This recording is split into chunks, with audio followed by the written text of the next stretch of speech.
So everyone, now there's a lot of people overseas traveling to Japan and they're enjoying the culture, the cuisine, so many aspects of Japan. But at the same time, they might be getting lost and they might be in need of some help. This is a great opportunity for you to help these people out. Get to know somebody and almost be, like a helper, a guide to connect people of Japan to these travelers to have them enjoy their time and have a smooth vacation.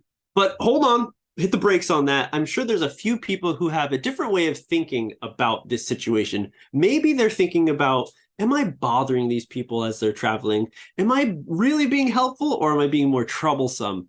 So, for example, one thing somebody might be thinking is that, hey, maybe these people already live in Japan and they don't need help really. So it might be bothering them. On the other side, somebody might think that they look like they're from a Western country, but I'm not sure if they're American or Canadian. Maybe they're from Italy, maybe they're from France or Germany, and speaking them directly in English first might be considered rude.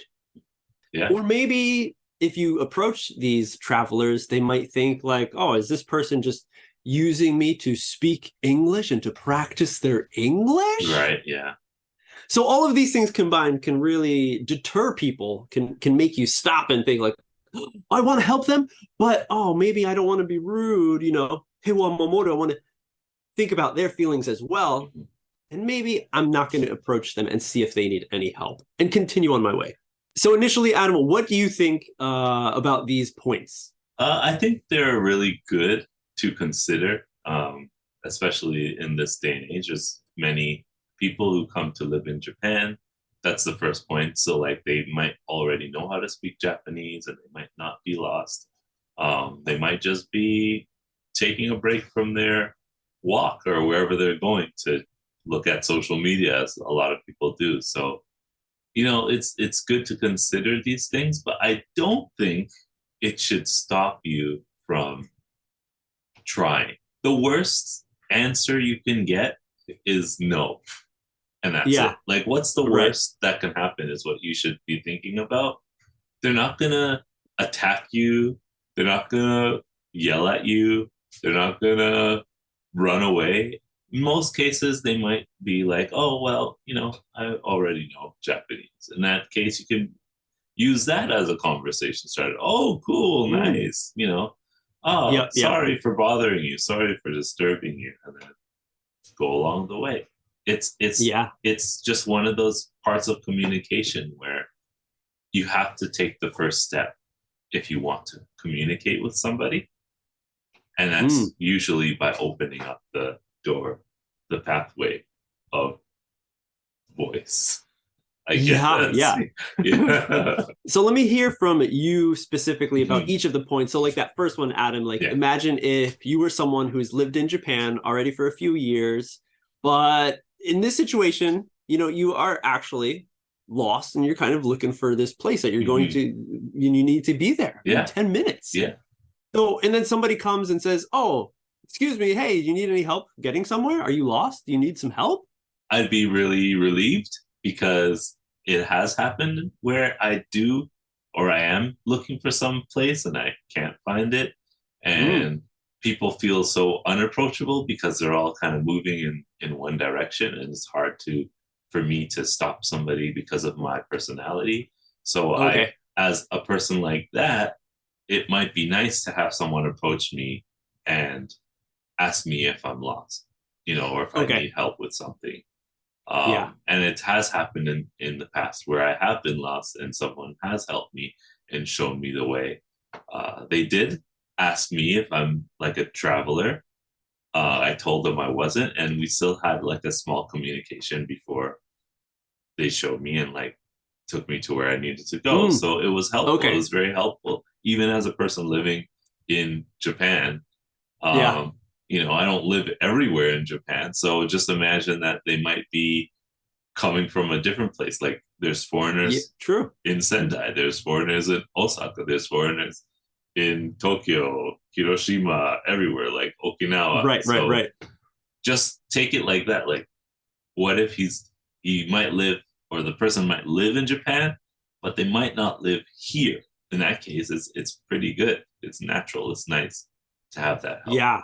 Yeah. Yeah. There's been plenty of times that I've been lost trying to get to a place. I'm Right. like, I don't know. Especially when I was back in the Garake Yeah. MJ days. Like, yeah, it was a struggle.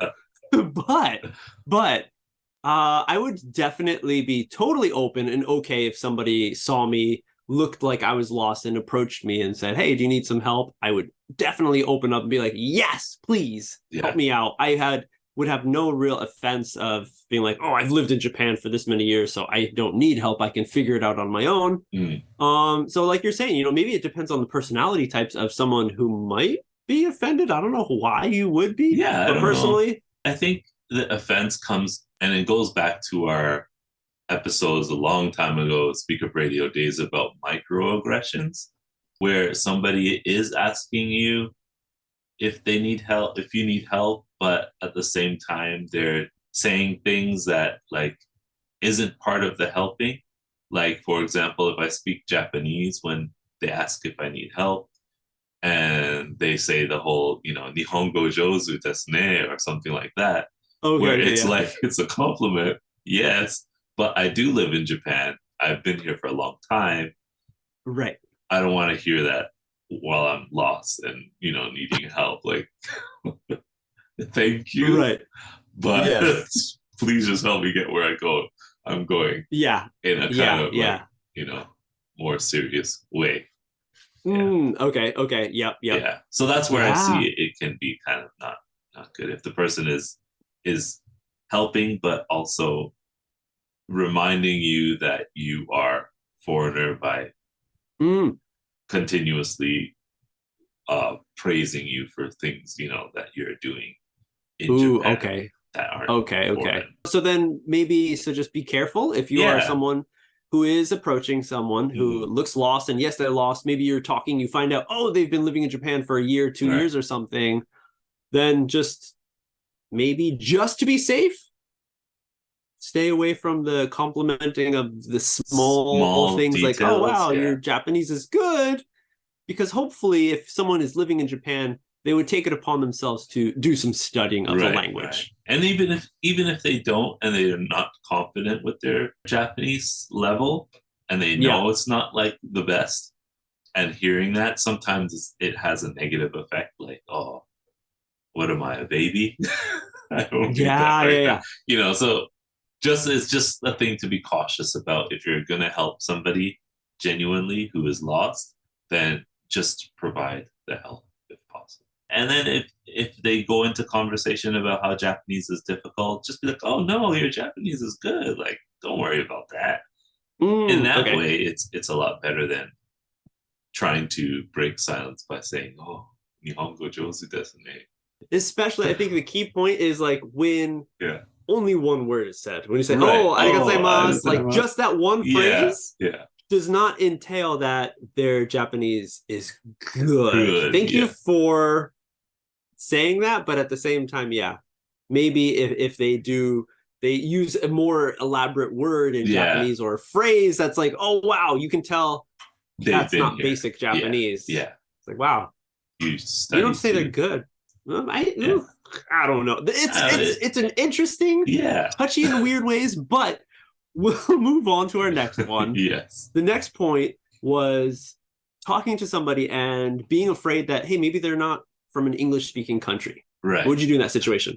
So that one, it's hit or miss because of the fact that a lot of countries do use English as like the main tool for communication, but we do understand that a lot of countries, not everybody speaks English.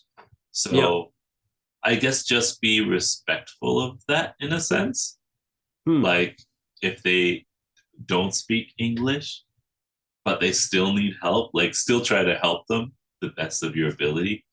Even if you can break down your English, like make it easier. What is it? Okay. Like katakoto? Yeah. So at least maybe they studied a little bit of English in their home country that they can understand or pick up the words like go left, go straight, go this way, go that way. Bakery, police, bots and stuff like that, because Right. it is a kind of language where a lot of countries do have some training.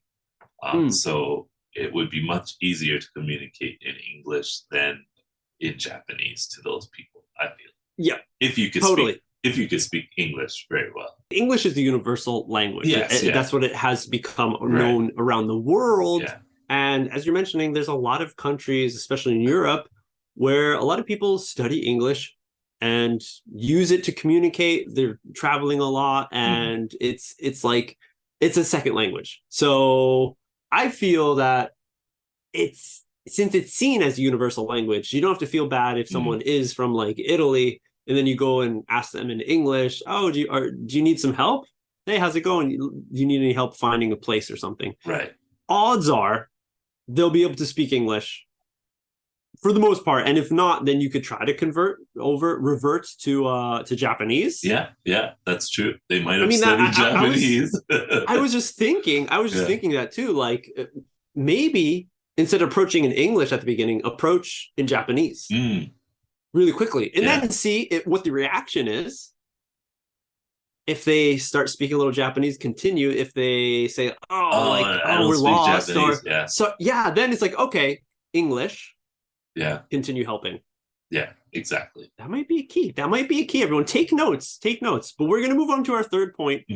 What happens if the person might feel that you are using them to speak English, to practice the English, which is, something we've said, hey, it's a great chance, a great opportunity to actually use your English in real life, because those opportunities are small. But what happens if you want to be careful of this point?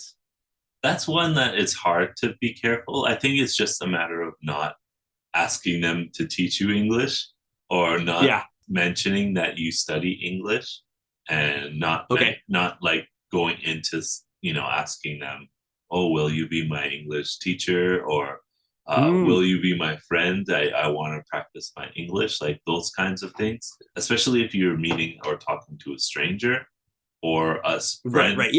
A friend, how can I say?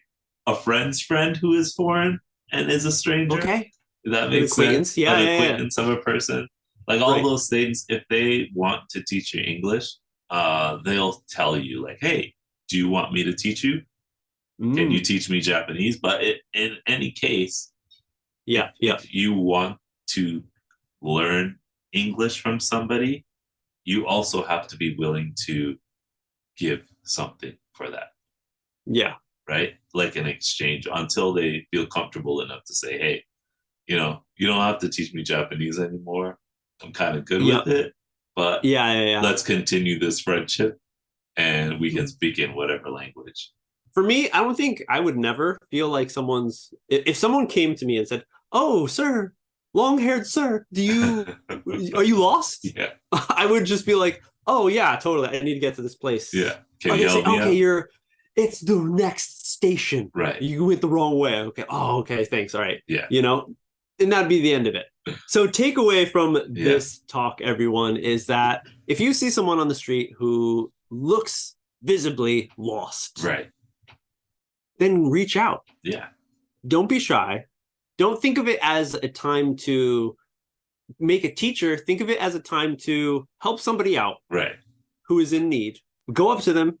You can use the strategy of using Japanese first and then reverting to English if necessary. But help people out, because for the most part, if it's me, I know that in Japan, if you're a traveler or even if you are living in Japan, the most interaction you do, maybe in the Kanto area specifically, I'm going to be talking to staff a lot more than real people on the street. True. So if someone was to come up to me and say, hey, can you help me out? That will stick out in my mind and be like, wow, I was wrong to think in Japan, everyone just keeps to themselves and is, shy and doesn't want to use their English. There are people out there who can offer some help when someone else is in need. Right. Totally. If it's English or not English. Exactly. Just be friendly, be open, be willing to help. And I think you'll have a good time using your English. Let us know what you think in the comments down below this video. Like it and subscribe to the channel for more awesome talks like this. Yep, but that's it. We'll see you On the next step.